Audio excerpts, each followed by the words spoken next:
This week's SmackDown had fans talking, but it does not appear to be for good reasons. We'll also check out what's new for Becky Lynch, the Mystery Man angle, and more.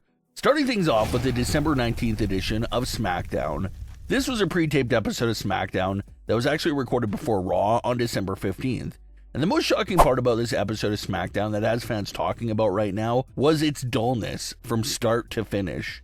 How it really felt like a filler episode that did not do anything major for any program at all and was actually quite skippable.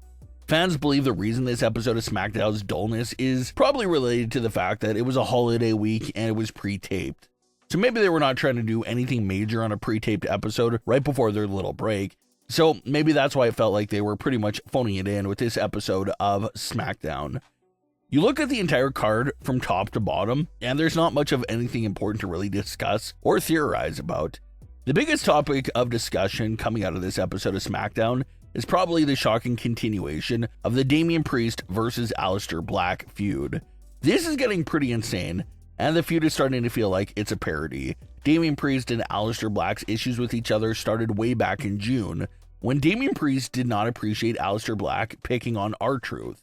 Fans initially thought it would be a nice little feud to give Damian and Aleister something to do for a few weeks.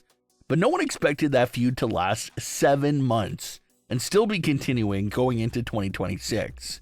The community understandably seems fed up with this feud at this point, and that's completely justified.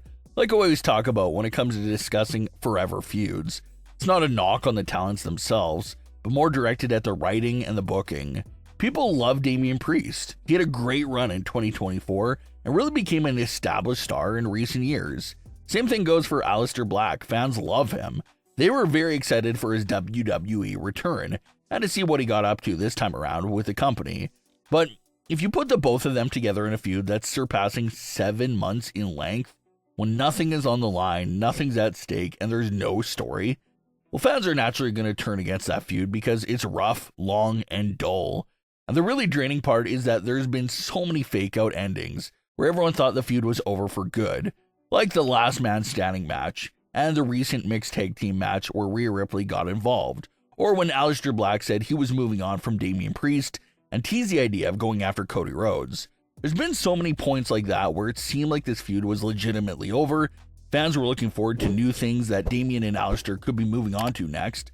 But right on cue, every single time, Damian Priest and Aleister Black find a way to reignite this dreadful feud. That's absolutely deflating the fans. Fans are joking around and starting to accept the fact that this feud between Damian Priest and Aleister Black may never actually end, because that's what it's starting to feel like. It's a feud with no depth, no story, no clear vision, and you can't forget to mention that it's about to enter its 8th month. So there's no real saving this feud at this point. The only exciting thing that will come from it, when it will actually end for good. It was a very disappointing episode of SmackDown altogether, but again, like we said, maybe that's just because it's the end of the year, there's a lot of taped shows taking place right now, so hopefully things get back on track in January with the build-up to Royal Rumble. The unmasking of the Mystery Man appears to be successful so far. The moment has picked up tens of millions of views across all of WWE's platforms. So it's proven to be a viral moment on social media that has a lot of people's attention right now. But the one thing that fans continue to be a bit fearful of is that there's some actual follow-up and good story behind the Austin Theory unmasking. Because this is something that John Cena even touched on during his recent interview with Cody Rhodes, where they were discussing Cena's heel turn. John Cena said that the company came to him, basically saying that they wanted to create one big moment at Elimination Chamber with his heel turn. There was no story in place, there was no follow-up or clear direction. They just wanted to create one big individual moment with a heel turn. That's what they did. It was just one big moment with no further story behind it. So that's what fans are a bit skeptical about right now for when it comes to Austin Theory and the Mystery Man unmasking. Was the unmasking the big standalone moment that they were going for, and how there was no actual story in place for that direction? Or will they actually go deep into a story and prove that the unmasking was not just one big individual moment? That's what everyone's waiting on at the moment. We know they're great for creating these individual big moments, but can they follow it up with a good story? That remains to be seen. Some more teasers for the Mystery Man's direction came from a pretty shocking and unexpected source, and that was Jake Paul. Jake Paul was recently being interviewed, and he was questioned about joining his brother Logan Paul in WWE one day. was even asked if he himself had anything to do with the mystery attack on Raw. Jake Paul did not really answer the question about the mystery man's attacks, but said that big things are definitely coming up, and he left it at that. The fans are wondering if Logan Paul could eventually bring his brother back into the scene of WWE, and even connect him to this current story that's happening right now with the Vision. Jake Paul has made a few short cameo appearances for WWE over the years, but we haven't seen him actually take part in a proper program, so Jake's ambiguous comments there had fans wondering if he'll be coming over to WWE real soon. A lot of mystery is happening right now with the Vision, but hopefully it leads to great stories. Becky Lynch's social media storyline of legally going after WWE has been a very entertaining story to watch play out. Becky's been making a lot of claims about how she's going to win the case in every way, but we haven't seen much of those actual legal wins until apparently now. Becky Lynch took to social media to point out how WWE referee Jessika Carr did not officiate any matches at Saturday night's main event or Monday Night Raw this week.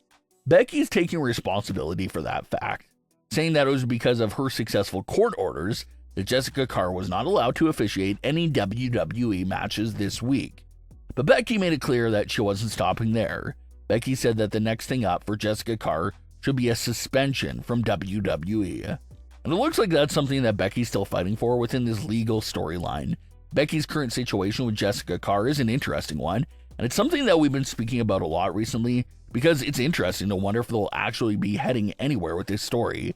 Jessika Carr has been the referee calling all of Becky Lynch's matches for several months in a row now, and it does not feel like a coincidence. It feels like they've been done on purpose and for a specific reason in the storyline that we'll find out down the line. But with this regime, things are unpredictable. You never really know if there's a long-term plan in place for something or if it's going nowhere after all. So Becky's story kind of falls into that category right now. It sure does seem like there's a lot of potential routes to take this current story in, but it's still very unclear where they're headed with the Becky boycott and referee corruption angle. Hopefully there's something in mind though after all. But what are your thoughts on today's stories? Leave your comments below. Don't forget to subscribe with all notifications on, and leave a like if you enjoyed. Thanks for watching, guys.